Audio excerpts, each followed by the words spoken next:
Hey y'all, Joe here. Today we are going to make some fermented hot sauce. This is going to be step one of the process, which is getting all the ingredients together, getting them mixed together. I'm going to show you how to do this, my technique. It's not necessarily the right way to do it, it's just the way I do it. So this is the basic setup for making hot sauce. I of course have my peppers, which I'm going to be weighing these out. It's step one of the process, just because I want to be able to document what I put into the sauce. If it turns out that I really like it, I want to be able to recreate it. What you see here is mostly cayennes with a few fish peppers mixed in, and we have some orange Scotch bonnets and a single Fatali to spice things up a bit. Got a food scale, got a blender. I'm anticipating a jar of this size with an airlock to keep the oxygen out during the fermentation process. Of course, I've got gloves, a knife, a cutting board. I've got some kosher salt with nothing added. And this right here is just a diluted star sand solution. Okay, the first thing we're going to do is pull the tops off of these so that we can weigh out all of the ingredients, and I'm going to document it right here. And of course, anytime you're handling hot peppers, I would recommend putting on gloves.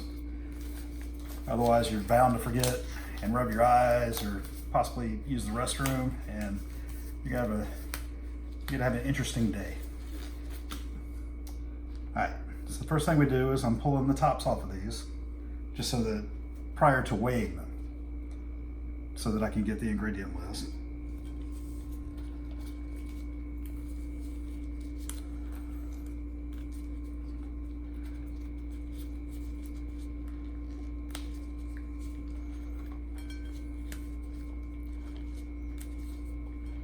And I don't want the little green pieces to go into the mash that I'm making. Although I really don't know that it's necessarily a bad thing. I mean, it might actually be good. That's the beauty of cooking, is there are no rules. Especially with hot sauces. Because really any food that's slightly acidic or that it is high in acidity, you get a whole lot more leeway, because there's not going to be, soldier down, there's not as much potential for bad bacteria and things of that nature to take root.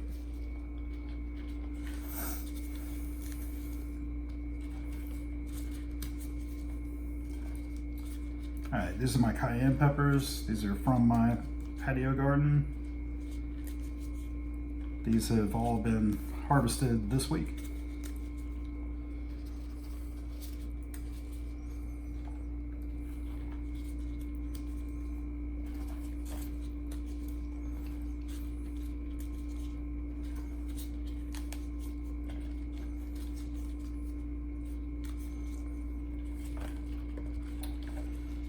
All right. What is this? Fish pepper. All right, so now that we have our cayennes, let's see if I get this, but in order to weigh this, I'm sure you guys have used a food scale before, but if not, basically what I'm going to do is I'm going to tare the weight so it zeroes it out with my container. And then I'm going to see how many ingredients I have.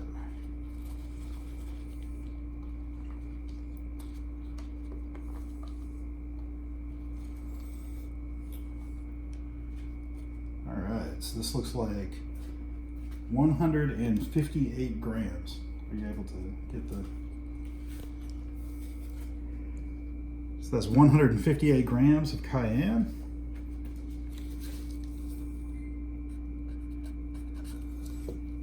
Which is the main ingredient.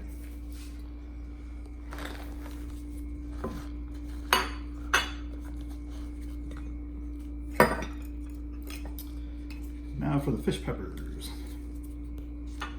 This is already zeroed out, so we'll just let it go.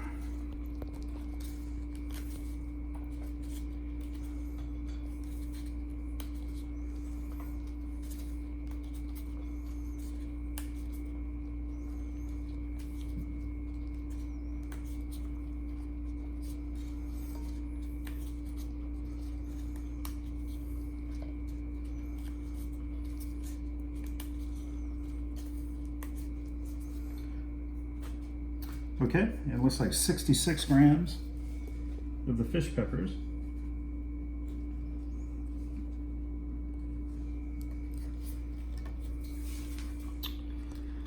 All right.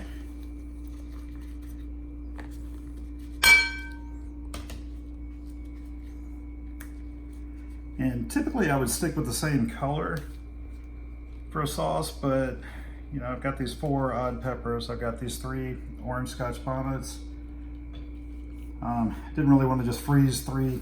Don't have any other use for them, so I figured why not? I'll throw them in there. And that's 20 grams of Scotch bonnets. I don't really expect this small amount to add much to the color of the finished product. But I do expect this bad boy to add a lot to the heat of the finished product. And that's 5 grams of Fatali.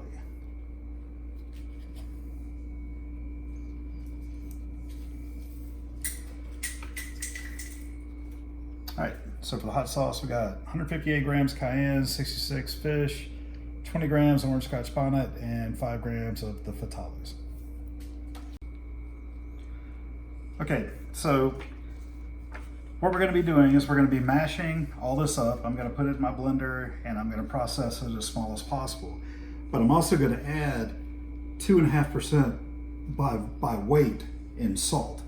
And the reason I do that is I want to create an environment that is conducive for the Lactobacillus to thrive, and which is the good bacteria. That's actually what does the fermentation. And I want any of the bad bacteria to not be able to survive. And anywhere between a 2 to 3% salt percentage by weight is creates that sort of an environment. So I have 249 grams total from adding everything up. And just doing the math, 2.5% of 249 grams is approximately 6.22. I went ahead and rounded it up to 6.3. So now I'm going to try and get 6.3 grams of salt measured out.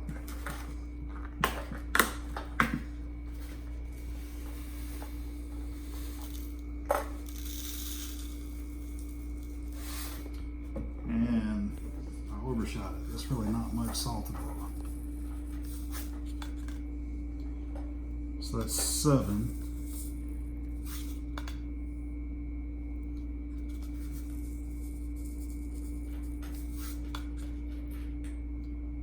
And there we go. So these are all of my ingredients.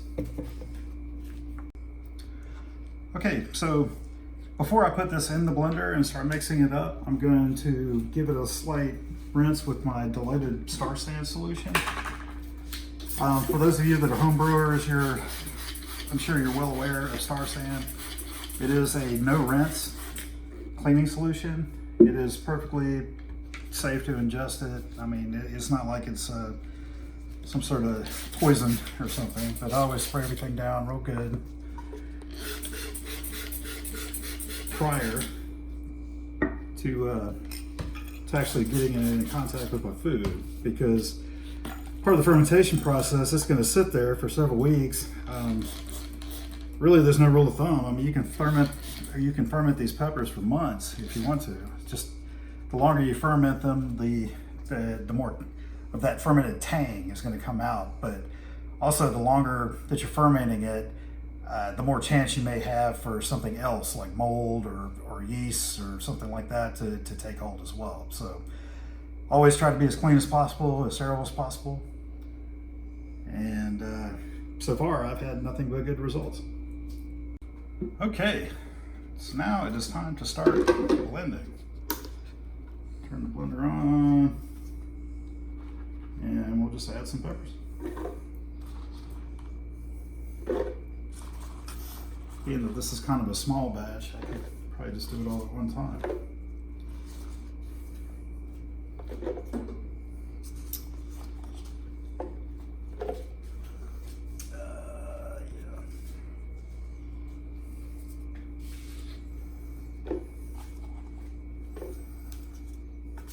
All right, I'm gonna start it a little bit before I put the salt in.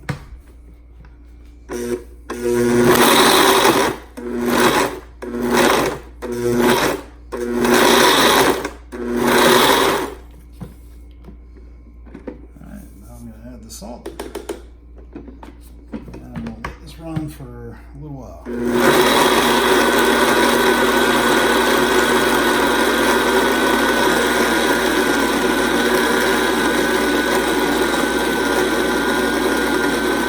I'm already getting that aroma. It smells great.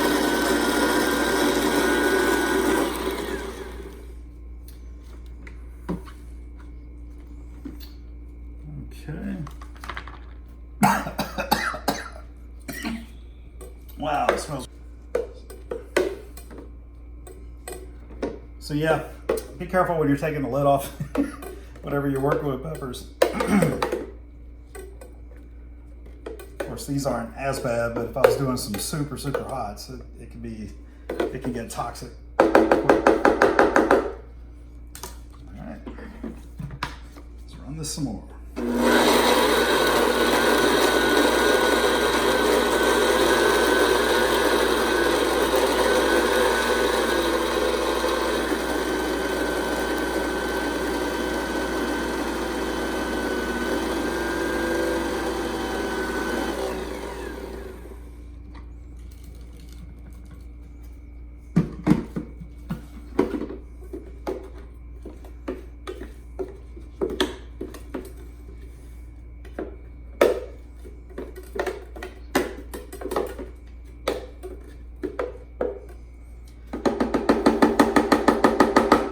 It also smells very fruity.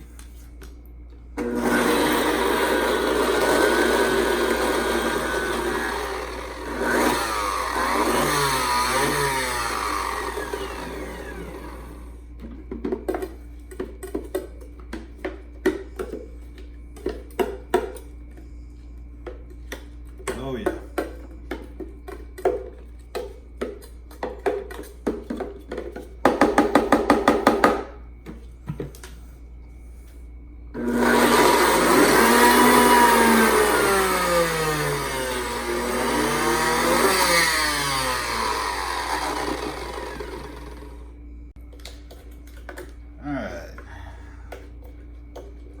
Probably isn't the best blender, or maybe I just don't have enough material to really get it as finely ground up as I would like. We'll just keep at it.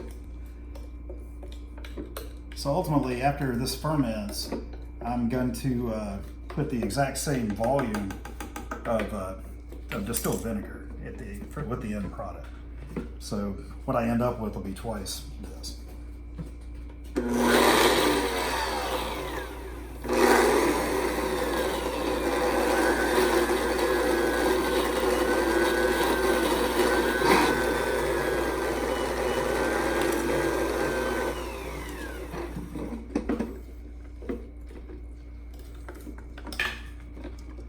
Man, this smells amazing. I just wish there was a way to convey that over the video.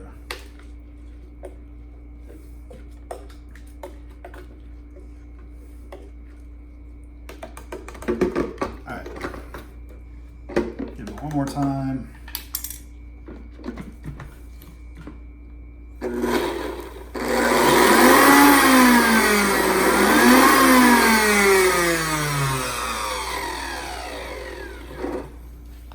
Okay, so now we're gonna put what's there in here.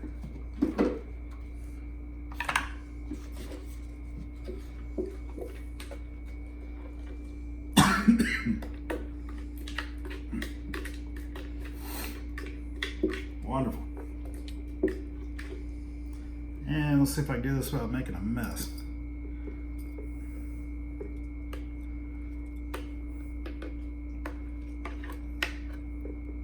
Look at that color.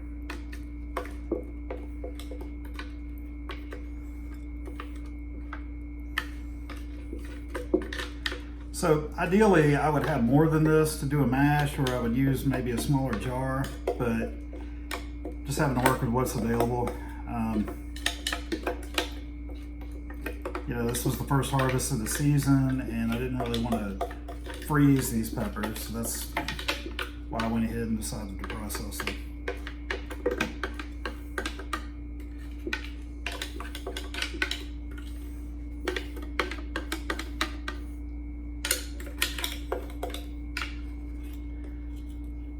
And one thing about peppers is there's so much room inside them that when they were whole, it filled up this entire jar. But being pureed like this, I mean, it's really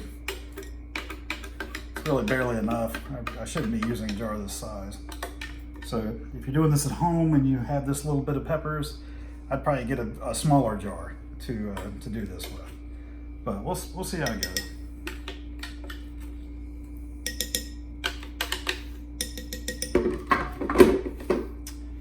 Okay. Now I'm going to clean up a little bit. Try and clean up the side the best I can.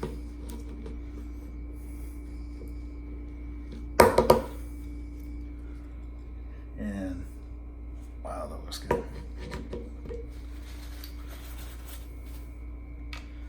All right, now I'm going to seal it up.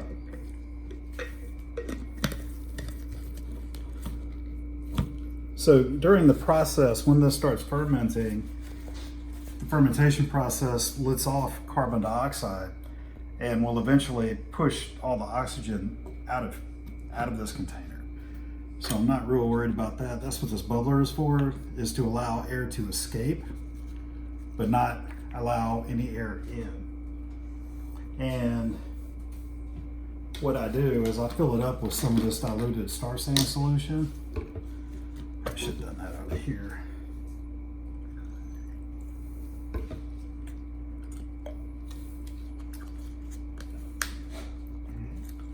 And there we go. So again, I would probably use either have 3 times the amount of peppers or use something like a smaller container next time. But otherwise, this should be fine. Can't wait. Enjoy. Hope you found value in this video, and if you did, be sure and hit that like and subscribe button.